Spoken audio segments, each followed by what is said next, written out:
Je le disais tout à l'heure, presque tous les journaux ont commenté cette actualité ce matin. Le journal du groupe GFM, Amadou Ba, Diouf Sarr, âpre bataille. Les coulisses de la réunion, la résolution de Dakar et la bagarre entre militants. Tous ces points ont été donc détaillés dans le journal du groupe GFM, mais qui parle aussi de toute autre chose à la une de son journal ce matin.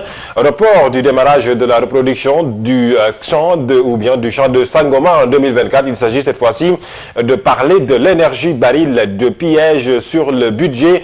Le journal barre à sa une ce matin donc, c'est-à-dire les risques sur les projections budgétaires pour 2023 et les éclairages de l'économiste donc Mamadou Dia. Vous le voyez donc dans le journal du groupe GFM. On continue et se poursuit donc sur l'apparition des journaux de ce matin avec le journal 24 heures qui parle aussi toute autre chose, cette fois-ci de la lutte ou bien de la sortie en tout cas du F24, cette plateforme qui regroupe toutes les forces vives de la nation, libération des détenus politiques, élections inclusives, levée du blocus autour du candidat de PASTEF, je dirais même de Ousmane Sonko, la veillée d'armes du F24, faut le dire, le F24 qui dit avoir gagné un combat, mais pas la guerre. Le combat gagné, c'est non à la troisième candidature du président Macky Sall qui a jugé nécessaire de renoncer à cette candidature. Selon eux, le combat se poursuit et ils ont donc prévu une manifestation vendredi prochain qui sera donc fait au niveau de la place de la Nation. Il faut le dire, Abdoul Mbaye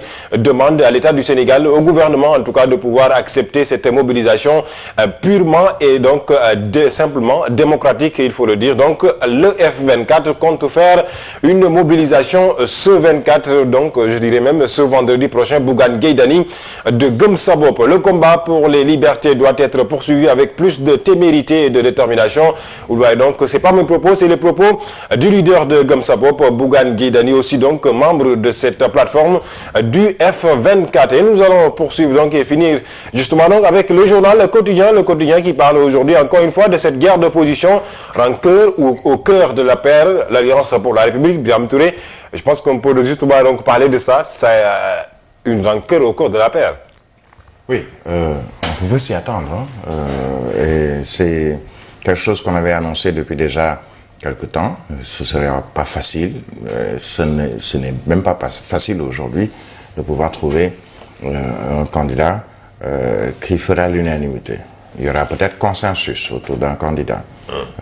Qui va désigner ce candidat? C'est le président Macky Sall, mais on entend qu'il a pratiquement refilé la patate chaude à Moustapha Niasse pour la coalition Benno Bokk Yakaar. Mais déjà, il faudrait que l'APR puisse régler son problème. Et le problème de l'APR, c'est qu'il y a moult candidats à la candidature. La preuve, Amadou Ba, qui est presque en pole position selon certains. Il y a, on l'a vu hier, Abdoulaye Diouf Sarr, qui montre également ses velléités, ou en tout cas ses proches qui voudraient qu'il soit également candidat pour la région de Dakar, le département de Dakar, pour le compte de l'APR. On annonce d'autres noms, et même certains qui sont tirés du chapeau. Je prendrai le cas par exemple de Mahammed Boun Abdallah Dionne qui est annoncé. On parle de Matar Cissé qui est annoncé. Certains voudraient également de cette candidature à la candidature, par exemple, Mamboy Diao, pour le compte toujours de l'APR, et d'autres noms toujours au sein de l'APR. Ça veut dire que déjà l'APR aura fort à faire pour son candidat, un candidat consensuel. Quand on nous dit par exemple que Abdoulaye Daouda Diallo a le soutien du Sud pour être également candidat à la candidature, il a déjà le Nord avec une partie, notamment Podor, Matam, entre autres. Le problème reste entier, déjà pour l'APR. Maintenant, au-delà de l'APR, peut-être il y aura moins de problèmes pour la coalition Benno Bokk Yakaar, même si on sait que le Parti socialiste voudrait également positionner son candidat. Ce n'est jamais chose facile, surtout pour un président sortant, de devoir désigner, en l'état actuel des choses, un dauphin, et surtout un dauphin qui pourra avoir l'assentiment d'une bonne partie de l'électorat sénégalais. Parce qu'au-delà des histoires de partis politiques, APR, Benno, je ne sais pas encore autres, PDS, PASTEF, etc., ce seront les Sénégalais qui vont choisir.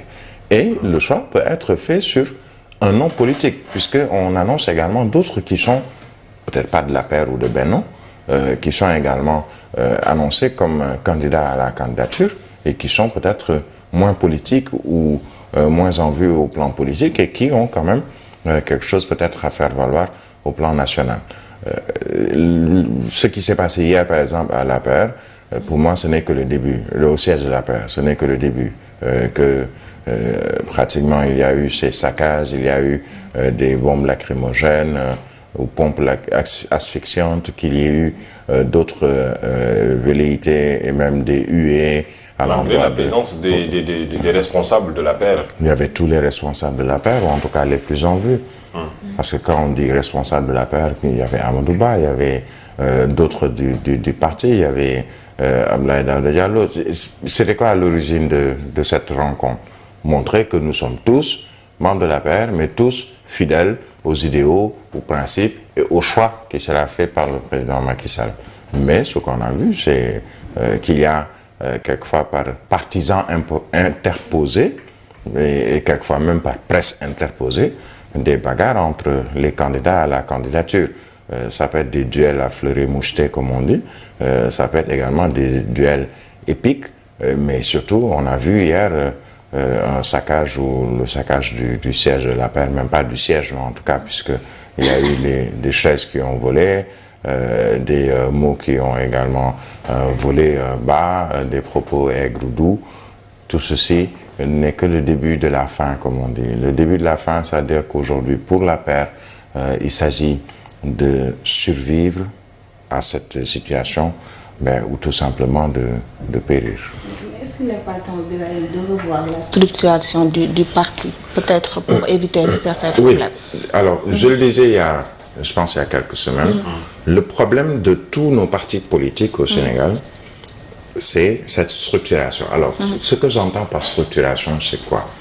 Il y a un président ou un secrétaire général. Normalement, il y a un numéro 2, il y a un autre, un troisième, un quatrième. On sait qu'il y a, dans presque tous les partis politiques, un numéro 1. Le cas de l'APR qui nous intéresse aujourd'hui, c'est le président Macky Sall. Mais derrière le président Macky Sall, c'est lui qui a fait le vide autour de lui. Puisque derrière le président Macky Sall, il fut un temps, il y avait Aminata Touré. Il fut un temps, il y avait Aminata Tall. Il fut un temps, il y avait Mbaye Ndiaye. Il fut un temps, il y avait même Amadou Ba, écarté pendant une période parce qu'il n'était plus... on lui prêtait des intentions, etc. C'est-à-dire qu'on ne l'a pas suffisamment renforcé dès le début pour qu'aujourd'hui, cette situation ne se présente pas. Pratiquement tous les partis, les leaders de partis ont un problème avec ce qu'on appelle leur numéro 2. Peut-être l'un des partis politiques qui a moins de problèmes jusqu'ici, c'est peut-être le parti PASTEF, puisqu'il y a un numéro 2, bon, même s'il est actuellement dans des difficultés ou en prison, mais même ce parti a toujours des problèmes pour renforcer et donner suffisamment de tonus au numéro 2 pour que si le numéro 1 n'est pas là, que les gens puissent se rabattre sur le numéro 2 et de manière légitime. Ce qui n'est pas le cas pour pratiquement aucun parti politique au Sénégal. En tout cas, les plus en vue. Mais il y a certains partis politiques où on ne connaît même pas le numéro 2, où c'est le président du parti ou le secrétaire général national du parti ou le secrétaire général du parti, quelle que soit la fonction ou en tout cas le titre qui lui est donné. Mais après lui, on ne connaît plus personne derrière lui. Tout simplement parce que c'est lui qui est présent dans les réseaux sociaux, c'est lui qui est présent dans la presse, c'est lui qui tient les meetings, c'est lui qui organise tout, c'est lui qui est au devant de la scène, c'est à lui qu'on donne le micro, même s'il y a un numéro 2 ou numéro 3 ou autre qui doivent organiser des choses. Mais la finalité, c'est lui la star. Et pratiquement, on a un peu starifié, entre guillemets, les leaders des différents partis politiques. Aujourd'hui, peut-être le Parti démocratique sénégalais a connu cela. Le Parti socialiste l'a connu également et continue même à le connaître puisqu'on se pose la question qui est numéro 1, qui est numéro 2. La structuration des partis politiques pose problème puisque on vous dira, il y a des postes, hein, secrétaire général national, adjoint chargé de ceci, chargé de la propagande, chargé des questions de santé, etc., etc. Dans les textes, tout est clair, mais dans les faits, il y a qu'une seule personne, c'est le leader du parti, celui qui a créé son parti et qui demeure la constance, en fait. Le problème de la structuration des partis politiques, encore une fois donc, que vous le voyez avec le journal 2 minutes pour lire l'essentiel, le grand show de Benno Bokk Yakaar.